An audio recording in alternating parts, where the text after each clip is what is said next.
dia, si Bella katanya gerak-gerak kayak gini sambil melantunin dari Jawa katanya, gitu. Ya Allah. Nah si Ardi tuh lihat bahwa di belakang pohon itu ada bayangan hitam yang gede banget di sana.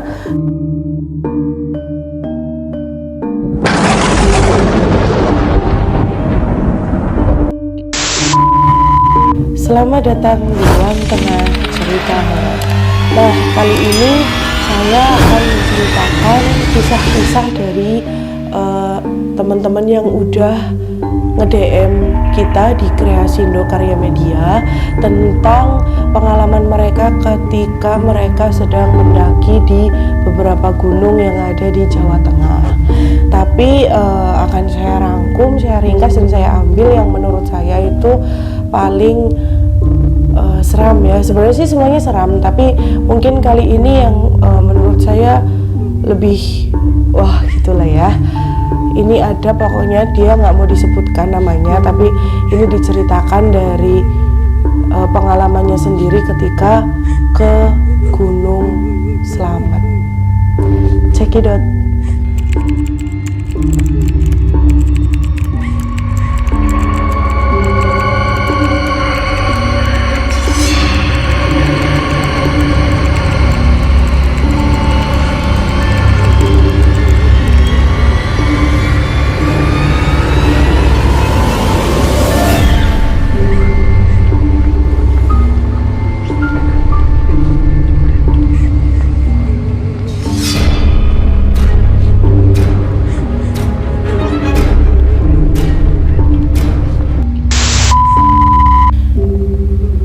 Nah, cerita ini berawal dari mereka, para mahasiswa yang ada di luar Jawa Tengah, itu datang ke Jawa Tengah. Dan mereka itu ingin mendaki ke Gunung Slamet, melalui kaki Gunung Slamet yang ada di Purbalingga. Nah, awalnya mereka itu berencana ingin pergi bersepuluh. Laki-lakinya 6, perempuannya 4.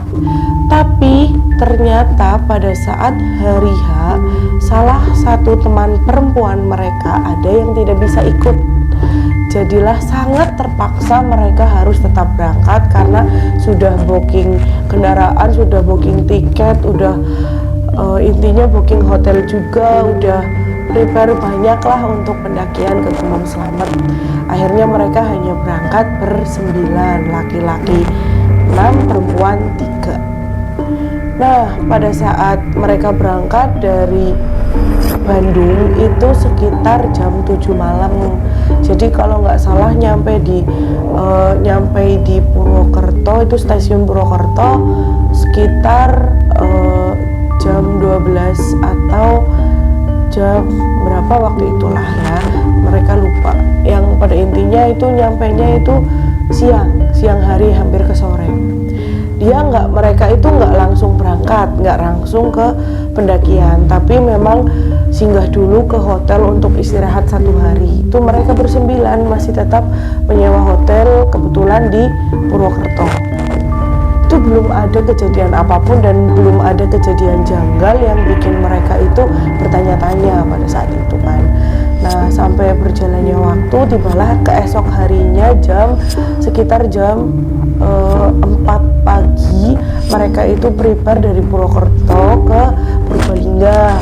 Nah, mereka mulai naik itu pukul 4 lebih 30, berarti setengah 5 pagi mereka itu mulai naik. Nggak tahu kenapa mereka itu cari yang jam segitu, kurang paham juga ya.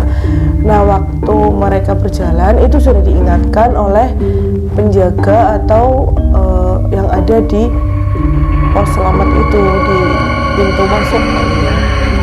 Ini beneran kak hanya ber-9?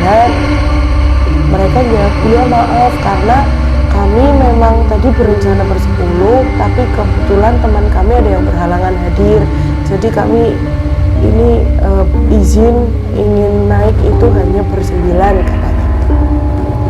Akhirnya diizinkan karena menurut mereka pun ya udah aman, karena di sini juga nggak ada kayak ada beberapa gunung memang yang memiliki ada aturan dilarang mendaki itu dalam hitungan ganjil atau dalam hanya beberapa orang yang terdiri dari 1, 3, 7 gitu, lainnya yang ganjil. Kalau di Gunung Slamet kayaknya itu pernah ada kayak gitu, tapi untuk sekarang mungkin udah banyak yang mulai nggak mempercayai hal itu gitu ya. Jadi mereka juga ya udah nggak apa-apa. Nah, naiklah mereka di pos 1 itu masih aman dan mereka juga masih kuat, cuma istirahat sebentar itu masih aman. Sekitar jam berapa ya, kayaknya sekitar setengah jam atau 45 menit atau 1 jaman kayaknya pada baru sampai, kurang paham, lupa soalnya katanya. Nah, sampai di pos 1 mereka istirahat sejenak kan sambil sarapan pagi gitu. Nah, akhirnya naik lagi ke pos 2. Sampai pos 2 pun masih aman, tentram, nggak ada apa-apa. Terus naik lagi ke pos 3. Nah, di pos 3 pun itu masih belum ada apa-apa, hanya ada orang kakek-kakek yang membawa beberapa kayu di punggungnya, cuma lewat goh nduk Rina, maksudnya tuh ayo saya duluan ya gitu si kakek-kakek itu. Ya mereka cuma oh iya Pak, hati-hati ya. Terus nggak ada apa-apa kan, emang itu ya nggak, itu bukan kejadian yang aneh kan, saling menyapa gitu. Terus naik lagi lah ke pos 4. Nah, di tengah-tengah mau naik ke pos 4 itu salah satu dari mereka itu kan memang ada satu perempuan yang indigo, tapi dari awal berangkat itu dia itu memang tidak menceritakan bahwa aku indigo, aku mempunyai indera keenam gitu, apa aku tuh punya perasaan tentang hal-hal gaib atau apa gitu. Dan tapi karena mungkin itu posisinya udah selepas maghrib kalau nggak salah, udah sore gitu, jadi mulai terasa katanya bagi si perempuan ini, tapi nggak mau ngomong ke temen-temennya. Dia cuma kayak nggak enak banget udah rasanya, tapi nggak mau ngomong. Terus lama-kelamaan kok dia ngerasa di belakangnya, dia kan kebetulan jalan itu di urutan kedua dari belakang, jadi yang di belakang sendiri ada laki-laki satu temennya, terus dia. Nah, dia itu ngerasa di belakang, aduh merinding banget, dia itu ngerasa di belakangnya temen laki-lakinya itu ada laki-laki lagi, tapi kan dia nggak ngeh bahwa itu tuh ternyata bukan dari bagiannya mereka gitu. Dia nggak menghitung, terus kan akhirnya istirahat. Nah, pas istirahat tuh diliatin kan, oh ini duduknya di sebelah sini, dan teman di belakangnya tuh di sebelahnya. Aturan kalau udah nggak ada yang lewat depan kita kan berarti dia duduk juga di sebelahnya temennya yang di belakang gitu kan. Dan itu nggak ada. Nah, di situ dia pun belum berani ngomong ke teman-temannya. Dia cuma tengok gitu. Terus dia dengar ada yang ketawa, dengar ada suara-suara ketawa, terus ngelihat katanya ada yang terbang, ada yang apa, tapi kan dia itu masih nggak mau menghiraukan gitu kan, karena takutnya bikin teman-temannya itu takut gitu kan. Nah, di situ mereka juga bikin mie, kalau nggak salah bikin mie terus pas akhirnya mohon maaf karena mereka katanya itu benar-benar santai jalannya, nggak yang cepet-cepet atau gimana gitu. Nah, dia bikin mie di situ, mereka tuh bikin mie terus makan. Nah, terus tuh tiba-tiba nggak tahu kenapa kan yang masak si ini nih yang indigo, dia malah menyiapkan 10 mie yang harusnya cuma 9. Dia tuh nggak tahu kenapa juga nyediain 10 mie, dan mereka pun nggak ada yang ngeh kan, taunya ya udah ambil satu. Nah, pas udah dikumpulin jadi satu lah, kok piring kotornya ada 10 gitu kan. Di situ mereka pun udah mulai gini lah, oh paling sih dia nih yang habis 2 gitu. Mereka masih bercanda-bercanda, tapi yang perempuan indigo ini udah mulai harus bilang gitu, tapi dia nggak mau bilang ke temen ceweknya, dia bilang ke temen cowoknya gitu, bilang, Dra, namanya Indra katanya, Dra, kamu ngeh kan gitu, maksudnya mungkin kamu ngerasa nggak gitu, tadi aku kok nyediainnya minyak 10 ya, dan habis loh 10 piring itu gitu. Iya, aku tuh tadi sebenarnya udah bingung juga anjir gitu, mau tanya ke siapa, mau ngomong ke siapa, soalnya takut mereka juga takut atau ngerasain gimana gitu. Terus akhirnya udah abaikan, gak usah diceritain di sini gitu katanya si Indra ini. Akhirnya lanjut lagi mereka tuh jalan lagi. Nah ini tuh semakin ngerasa katanya yang di belakangnya satu teman laki-lakinya itu namanya si Jody, itu beneran ada yang jalan di belakangnya Jody. Itu udah beneran ngerasa dia itu udah panas dingin karena pas dia nengok ke belakang si Jody, di belakangnya Jody itu laki-laki itu tersenyum.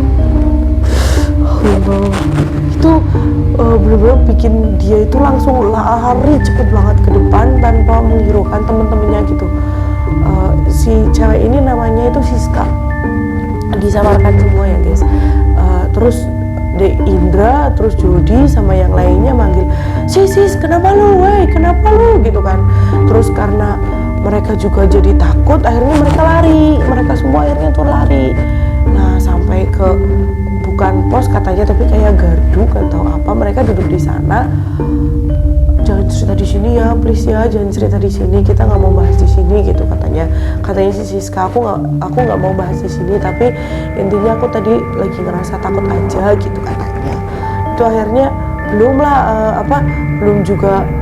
lah si mereka itu kayak apa sih lu aneh banget tahu nggak gitu, lu tuh nggak jelas banget tahu, tiba-tiba lari lah, teriak lah, kenapa gitu kan. Dari beberapa mereka tuh nanyain hal itu gitu, tapi si Siskanya itu masih, please jangan paksa gue cerita sekarang ya, please besok janji deh kalau udah di bawah aku ceritain gitu katanya.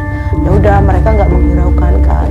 Nah terus ternyata ada yang salah satu temennya itu namanya Ardi, itu kan duduknya nggak sengaja itu mengarah ke sebuah pohon yang gede gitu. Nah itu tuh arahnya ada di depannya si Siska, jadi Siska duduk di sini, belakangnya Siska rada jauh itu ada pohon gede gitu. Nah si Ardi tuh lihat bahwa di belakang pohon itu ada bayangan hitam yang gede banget di sana, tinggi hampir pohonnya misal segini, itu katanya sekitar seginian. Itu kayak nengok kayak gini terus nggak ada lagi, jadi kayak gini lagi nggak ada lagi. Jadi pikirannya Ardi tuh, aduh gue kenapa ya, gue capek kali gitu katanya, udah dikucek-kucek. Terus sebelahnya Ardi tuh ada namanya Lia, perempuan. Li lu lihat nggak sih yang di pohon sana tuh gitu, itu yang lurusannya Siska, merinding banget itu yang ada di lurusannya Siska gitu. Nah si Lia ternyata lihat juga, dia langsung teriak dong, gitu si Lia, kenapa gitu kan, kita harus pergi dari sini, kita pergi gitu. Akhirnya mereka pergi juga kan, pergi. Nah anehnya yang si Siska ini ngerasa tetap ada tuh laki-laki yang ngikutin di belakangnya Jody. Nah di belakang Jody itu tapi laki-lakinya memang seperti pendaki, bawa tas ransel, terus di sini ada shell, bertopi juga gitu.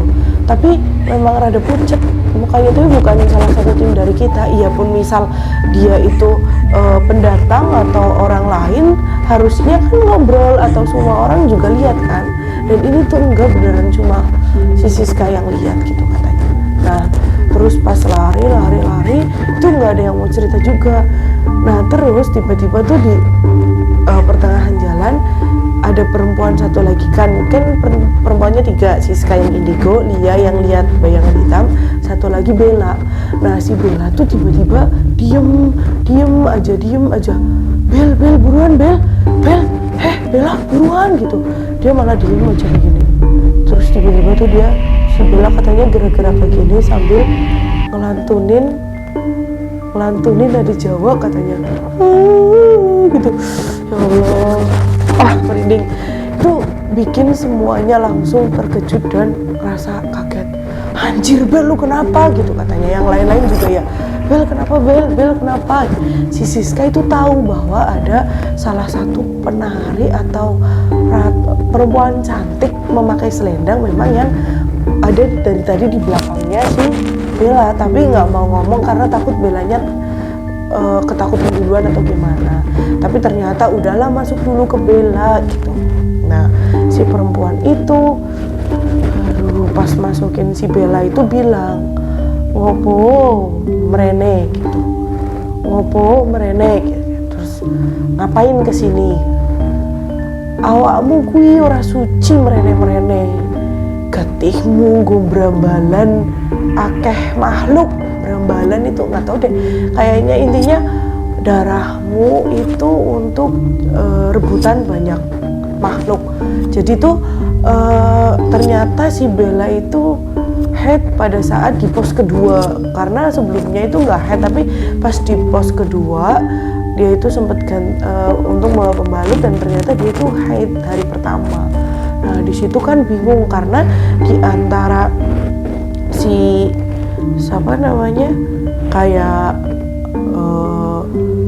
Jody, Indra, terus yang lain-lain, Lia dan mungkin Ardi, Franz, apa itu kan mereka memang nggak ada yang bisa kan, tapi Siska akhirnya berusaha melalui hatinya gitu, dipeganglah tangannya si Bella sambil dalam hati Lia itu katanya, kamu siapa?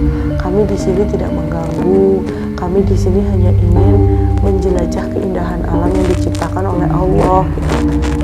Maaf kalau teman kami ini head ternyata pada saat di pos 2 karena nggak disengaja udah tahu head tetap kesini gitu. Kayaknya dalam hatinya tuh seperti itu.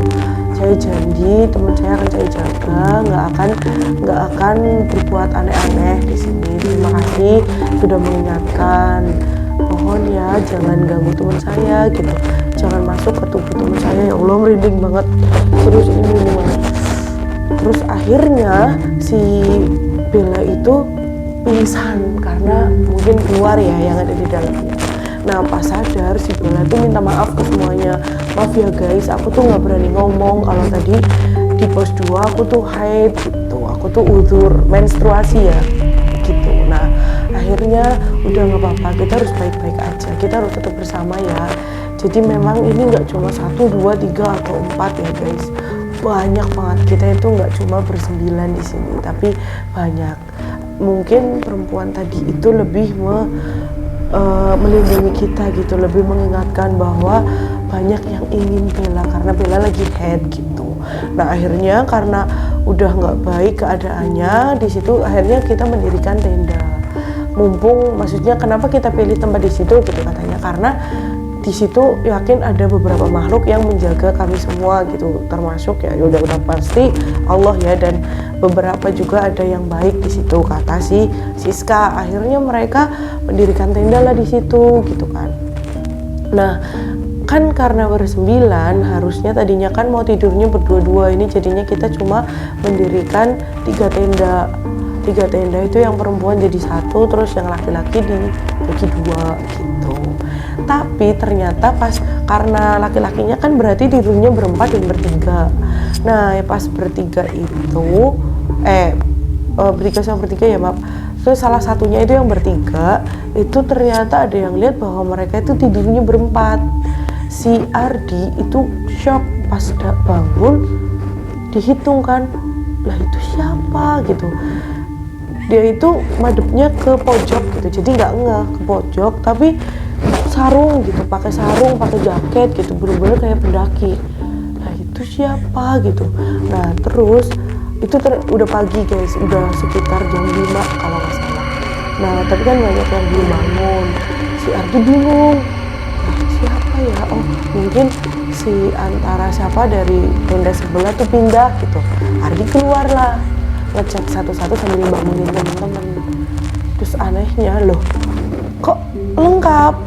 Dihitung semuanya kok iya deh ada 9, perempuan 3, sebelah tenda juga ada 3, kenapa di tenda gue ada 4 gitu katanya. Terus dia datang ke Siska, Sis lu udah bangun belum? Udah Ndra, gimana? Udah Ardi gimana gitu. Lu kesini deh ke tenda gue gitu, gimana sih? Kok aneh ya? Dari semalam gue ngerasa tuh tidurnya berempat gitu katanya. Merinding banget.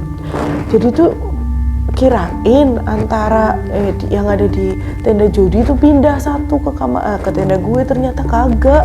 Mereka itu bertiga gitu, dan kenapa kok di tenda gue ada berempat ya? Terus si Siska lihat, oh lu bangunin deh si Indra sama Jo gitu kan, ada 2 lagi, bangunin gitu, suruh bangun. dibangunin, mereka bangun keluar.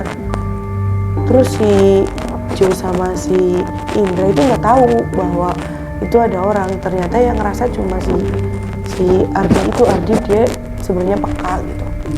Terus mumpung udah siang, jadi mereka cerita kan, ngobrol sambil makan, sambil sarapan, mereka ngobrolin baik-baik kayak gini. Jadi dari awal perjalanan kita itu bersepuluh, si Siska kayak gitu. Ini kita harus hati-hati, beneran hati-hati, karena udah diingatkan juga sama yang ngerasukin Bella gitu kan.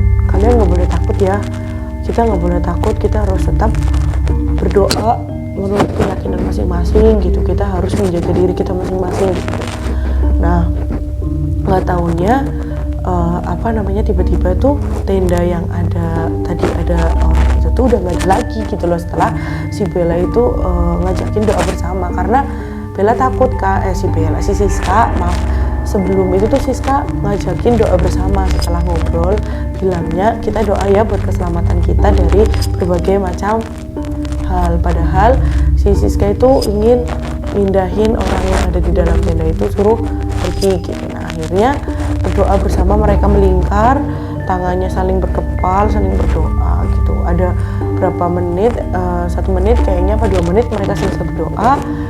Terus si Siska nyubit Ardi, itu kode, maksudnya suruh HP lu diambil deh di kamar gitu, di tenda gitu, maksudnya tuh suruh ngeliatin, karena mereka si Ardi sama Siska tuh nggak mau menceritakan detail gitu.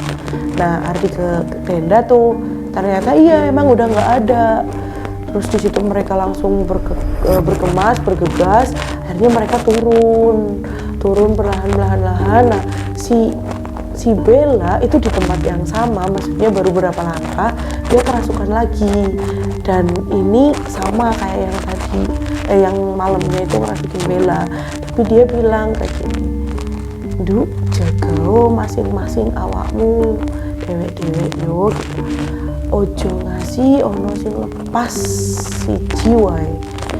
Opo meneh ko nek pun teng pos loro." Maksudnya itu kayaknya saling jaga sampai bawah, jangan sampai lepas. Kalau bisa bergandengan tetap dalam satu doa gitu, jangan sampai lepas, karena hati-hati nanti di pos 2-nya gitu. Karena nggak tahu ada apa ya, karena memang awal si Siska head itu pas di pos 2 gitu kan.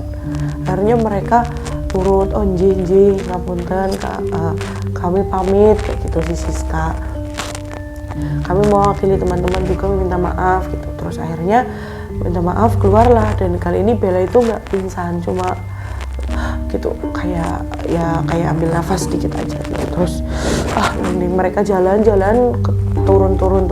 Nah, sampai di pos 2, karena di situ Siska berniat ingin membersihkan, maksudnya takutnya emang ada yang ngikutin Bella gitu kan. Akhirnya di situ kita tuh mereka tuh kayak berdoa bersama lagi gitu kan. Di situ berdoa bersama, berusaha untuk membersihkan semua yang ada gitu. Nah, ternyata tanpa kita mengetahui, tanpa kita tahu, si Bella itu ke kamar mandi sendirian. Itu padahal masih jam berapa ya, siang sih sebenarnya, tapi nggak tahu. Dan di situ kebetulan cuma ada 2 grup pendaki yang udah mau ke atas dan kita udah mau turun kan. Nah, satu pendaki itu grup daki satunya pas udah mau pergi, kita tuh udah mau turun, kok kita ada yang aneh loh. Bella mana? Kita panik kan, semuanya tuh panik gitu kan, takut kenapa-napa gitu. Nah, ternyata bener, kita masuk ke kamar mandi yang ada di sana, toilet gitu. Ternyata Bella itu udah lagi duduk mainan air kayak gini sambil nyiram tuh, sambil nyiramin ke tubuhnya kayak gini loh, sambil nyanyi Jawa. Itu kan Allahu Akbar. Ini kan aku juga itu kan takut banget gitu kan. Terus akhirnya mereka bel lu nggak apa-apa kan, bel diangkat Bellanya sama si Ardi sama Indra kalau nggak salah, dipinggirin kan ada warung kayaknya di situ tuh ada warung. Terus minta tolong ke ibu warungnya, terus digantiin baju, diberesin, dibersihin. Terus kebetulan di situ juga ada juru kunci yang ada di situ gitu. Terus akhirnya diberesin, didoain bareng-bareng sama juru kunci yang ada di situ juga, sama teman-teman yang lain juga gitu. Dan kami bersyukur banget masih bertemu dengan salah satu warga baik juru kunci yang baik dan menjaga warung yang ada di situ gitu. Karena mungkin nggak tahu kalau nggak ada mereka mau gimana gitu. Dan itu tuh karena katanya setengah dari raganya Bella itu udah diambil oleh penunggu goib yang ada di situ karena bekas pembalut atau percikan darahnya Bella yang nggak bersih di situ tuh guys. Nah di situ akhirnya ketika udah semuanya berdoa bareng, mereka turun dan pulang dengan selamat. Itu tuh ngeri sih, aduh beneran ngeri. Jadi intinya nih ya, mereka tuh berpesan ke teman-temannya yang pendaki kalau bisa pergi jangan dalam keadaan haid, yang kedua jangan dalam keadaan capek, terus kalau bisa jangan bepergian ganjil. Kalau mau ke pegunungan, mau daki gunung itu nggak boleh ganjil gitu dari mereka akhirnya gitu. Alhamdulillah sampai sekarang mereka sehat, mereka selamat, dan Bella juga nggak kerasukan lagi. Terus Siska dan Ardi sekarang juga mereka lebih peka, lebih bisa mengondisikan perasaannya, mengondisikan penglihatannya dan semuanya gitu. Nah guys, jadi untuk cerita kali ini tentang pendakian Gunung Slamet itu benar-benar menurut aku serem banget. Kenapa serem? Mungkin itu karena nggak alhamdulillah nggak sampai menghilangkan nyawa, tapi udah setengah dari raganya salah satu pendaki itu hampir melayang gitu, hampir terbawa. Dan yang bikin saya takut itu karena kerasukan perempuan yang berlantun Jawa, karena biasanya kalau udah lantunan lagu Jawa itu mereka lebih sakralnya itu lebih luar biasa banget sih. Intinya serem banget guys. Oke guys, intinya buat semuanya yang suka traveling, yang suka ada pendakian ke gunung manapun, atau yang suka jalan-jalan kemana-mana, kalau tempatnya rada mengandung suasana mistis, diusahakan pergilah jangan dalam posisi ganjil, kalau bisa berdua, berempat, berenam gitu dengan keadaan yang genap. Terus harus tetap mematuhi tempat-tempat yang ada di situ. Bukan kita mempercayai bahwa kita berarti kalau kayak gitu menyembah hal yang nggak ada, bukan. Kita itu ketika datang ke tempat yang memang mengandung mistis, kita itu harus tetap menghargai, menghormati sesepuh yang ada di situ. Jadi kalau misal ada mitos ngelewatin jalanan kita harus klakson 3 kali assalamualaikum gitu, kalau enggak kita kecelakaan apa, itu bukan kita mempercayai mitos atau apa, tapi lebih ke menghargai dan menghormati sesepuh yang terlebih dahulu ada di situ gitu guys, biar lebih aman, lebih baik-baik aja gitu ya. Nah buat kalian semua kreasivers yang punya cerita mistis, horor, menakutkan, cerita-cerita yang emang pantas kita ceritakan tanpa mengandung sara, pornografi dan lain-lain, boleh sekali kalian ceritakan kisah-kisah kalian lewat Instagramnya Kreasindo Karya Media, atau langsung ke email Kreasindo Karya Media gitu ya guys. Terima kasih, see you, assalamualaikum.